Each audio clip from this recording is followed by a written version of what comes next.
Do you have enough? Yes. Hey, that's amazing. That's awesome. Let's give a round of applause for being set with Trams. Trams is a cool thing we do at the racetrack that actually blesses our children's ministry greatly. And I'm very thankful for everyone who volunteers because we actually raise enough money to supply curriculum and things for the events that we have throughout the year for children's ministry. We have an awesome children's ministry here. So, all thanks to Pastor Richard and his team, because little kids scare me. So, teenagers are a lot of fun, but even my own kids scare me sometimes. So, we are starting a new series that I'm extremely excited about. It's called We Are Crosspoint. I'm so sorry, I was singing my heart out early.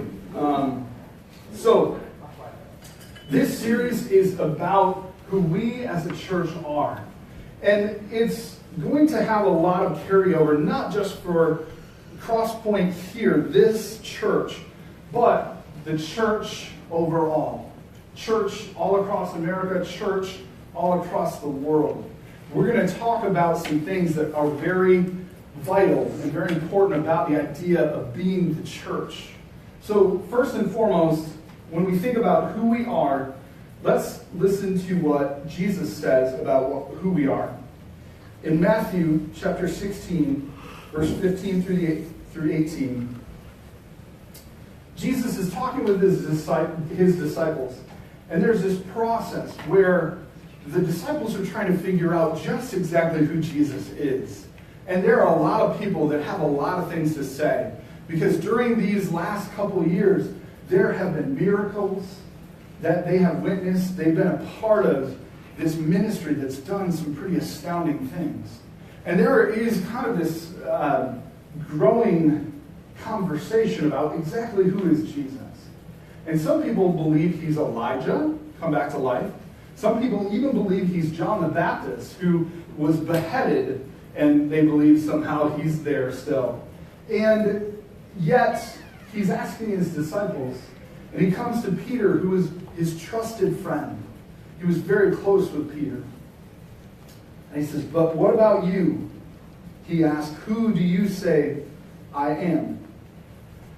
Simon Peter answered, "You are the Messiah, the Son of the living God."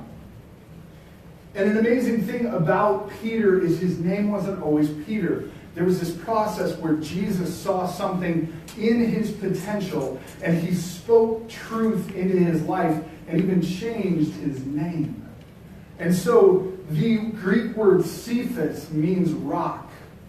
And from this, Jesus makes this statement. Jesus replied, "Blessed are you, Simon, son of Jonah, for this was not revealed to you by flesh and blood, but by my Father in heaven. And I tell you that you are Peter, and on this rock I will build my church, and the gates of Hades will not overcome it." And you see, during the time that Jesus was here on earth, and in the region of the area that they were near the Greek culture. And the Greek culture very heavily worshipped Zeus and Athena and Poseidon and Hades, even the god of the underworld. And there was a location where there was basically an archway into a cave that the Greeks would call the gates of Hades. And there would be sacrifices, both animal and human sacrifices. And they would basically try to divine things. And the Greek people were terrified of this practice. But there were many that would do it. And in this process, Jesus makes a statement. And he says that even this fear that the Greek people had of the god of the underworld, Hades, he says, "I will build my church, and the gates of Hades will not overcome it." So the fear that the people had, Jesus was saying the church will be more powerful.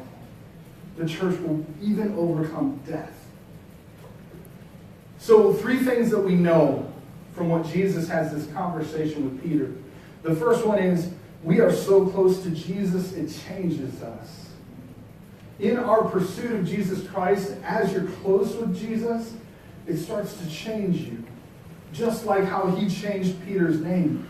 Peter began a journey that God brought him to a place where everything Peter was about had this self-sacrifice side to it. But that's not where Peter started. Peter began a journey that because he was close to Jesus, it changed him. Number 2 is the fact that we are the ones who know Jesus. I tend to even kind of gravitate towards people who are atheists and agnostic and people who love to have conversations about who Jesus was.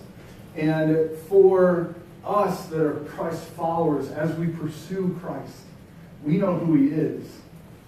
And for a lot of my friends that are atheists, agnostics, there's this debate about who they think he was. As you're close to someone, you get to know who they are. And as you pursue a relationship with them, you can know them at a deeper level. Not just historically, but you can really begin a understanding of the person. And so those of us that follow Christ, we know who he is. And finally, we are the ones he will change the world through. As Jesus Christ began his ministry here, he was actually preparing the people around him to carry on the ministry. He knew that he would not spend the rest of eternity here on earth carrying out ministry. Instead, he was equipping and preparing people to carry on the ministry of reconciliation, reconciling people to God. And in this process, in the Greek, there was a word that was used, ekklesia. And ekklesia basically means a gathering, a coming together. And so when Jesus would use this terminology for the church, he would say ekklesia. Now, kind of a drastic, difficult change happened when German scholars translated the word ekklesia from the Greek into German. They changed the word from ekklesia to kirch. And kirch actually means building. Kirch means a place, a location. Ekklesia meant a people, a gathering. Kirch meant a place, a building. Kirch meant a monument. Ekklesia means a movement. So the difference became this idea that we come to church. And it's not true. It is not true. Anywhere where you and another believer are, that's church. Your church. You as people are church. As you're in the community and you're serving the community, that's church. As you're with someone going through a difficult time and you are praying for them, you are being a part of bringing light into a dark situation, that's church. Not 11 o'clock on a Sunday morning, hey, let's get ready, put on your nice pants, we're going to church. This is just a place, it's just a building. Jesus uses another terminology when he talks about us as the body of believers. He says the bride. The bride. Now, when I was about 16 is when I came to Christ, and I thought it was pretty weird that somebody would consider me the bride of Christ. I thought, boy, that is awkward. What do I do with that? I pictured myself in a wedding dress at one point. I talked to a counselor, we're all set. It's okay.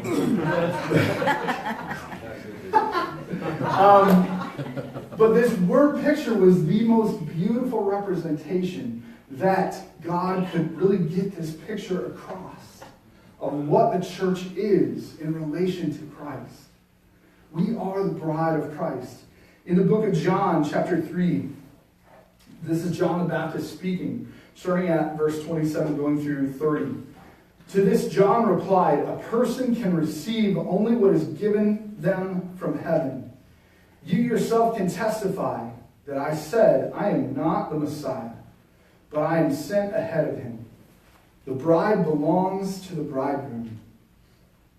The friend who attends the bridegroom waits and listens for him, and is full of joy when he hears the bridegroom's voice. That joy is mine, and it is now complete. He must become greater, I must become less. John the Baptist was involved in this ministry that would baptize just droves of people out in the desert. And they were coming to this place where people wanted to have their lives and their hearts be right with God. And there was this awesome turning and revival basically starting. And John the Baptist, even in all of that ministerial success, he says, no, this isn't about me. He says, I must be less. He must be greater. Understanding that Jesus was the whole plan all the time. The Messiah was the whole purpose. In Ephesians, and this is scripture that a lot of times we'll hear at a wedding, but in Ephesians 5:25, we see husbands, love your wives, just as Christ loved the church and gave himself up for her. Husbands, love your wives, just as Christ loved the church. Now, I have been always feel nervous in really big crowds, whether it be like race weekend or a county fair or even the mall during Christmas time. Being a big guy, I feel like if a fight starts, I need to at least step in the way. But I also was trained when I was younger in college to basically de-escalate situations. So I would try and stop a fight with my mouth before I had to stop it with my face. So this process of working with adjudicated young men and women, as they would get agitated, they would get upset, I would try and help them to process through what they were angry about. And I've come to this realization in most places in my life, that's probably how I would take care of a fight. I would probably start with a conversation. But if you come into my house and your intent is to harm my wife or my children, we're not going to have much of a conversation. And you're not going to like what I'm going to say. Because I'm going to stop you. And this is what that terminology, that idea of that level of a relationship is, the way God feels about us. Mm-hmm. Anyone who desires to hurt his bride, he's going to step in front. Mm-hmm. And there's three things that we benefit from this idea of the bride of Christ. First of all is intimacy. And Pastor Dan would always use this terminology, which I love. He'd say, into me see. When you are at that level of being married, you really know the other person. When you're dating, you don't know the other person. You think you might, but you don't. My wife and I, as we dated for a year, I remember our second date, I think it was all-you-can-eat crab legs. My wife is not a big fan of seafood. She sat across the table and probably got like shell after shell, like sent her direction from all-you-can-eat crab legs. That's who you are on a date. Who you are when you're married